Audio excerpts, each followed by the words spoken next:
Duck and Percy enjoy their work at the harbor, pulling and pushing cars full of cargo to and from the quay. But one morning, the engines were exhausted. The harbor was busier than ever.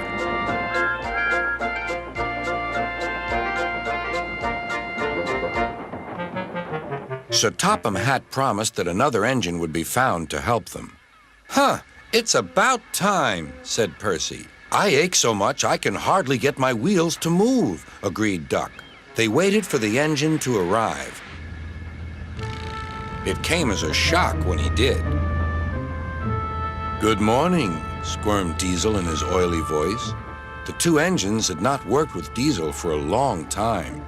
"What are you doing here?" gasped Duck. "Your worthy top, Sir Topham Hatt sent me.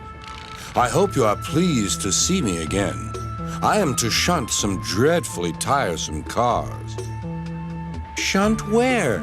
said Percy suspiciously. "Where? Why, from here to there," purred Diesel, "and then again from there to here.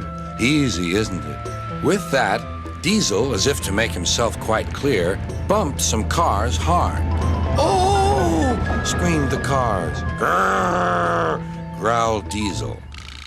Percy and Duck were horrified. They did not trust Diesel at all.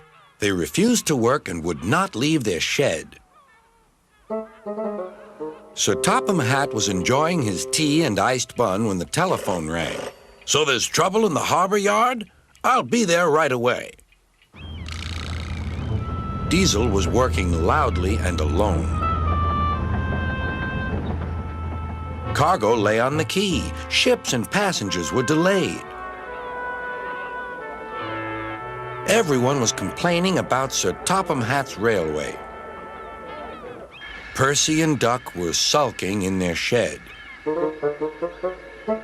"What's all this?" demanded Sir Topham Hatt. "We're on strike, sir," said Percy nervously. "Yes," added Duck.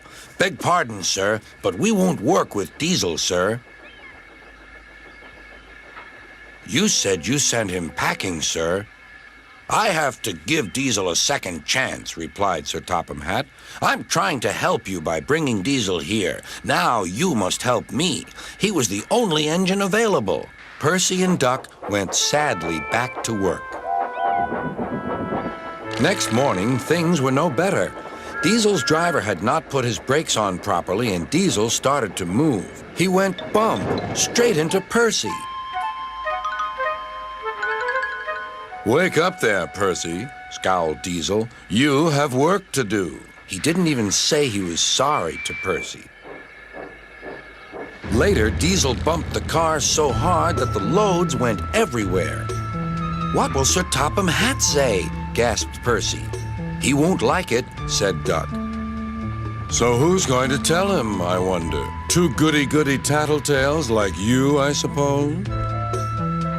Percy and Duck did not want to be tattletales, so they said nothing. Diesel, thinking he could get away with his bad behavior, was ruder than ever. Next day, he was shunting freight cars full of china clay. He banged the cars hard into the buffers, but the buffers weren't secure. The silly cars were sunk. Sir Topham Hatt heard the news. The cars were hoisted safely from the sea, but the clay was lost. Sir Topham Hatt spoke severely to Diesel. "The harbor master has told me everything. Things worked much better here before you arrived. I shall not be inviting you back. Now, Duck and Percy, I hope you won't mind having to handle the work by yourselves again." "Oh, no, sir. Yes, please, sir," replied the engines. Whistling cheerfully, they puffed back to work, while Diesel sulked slowly away.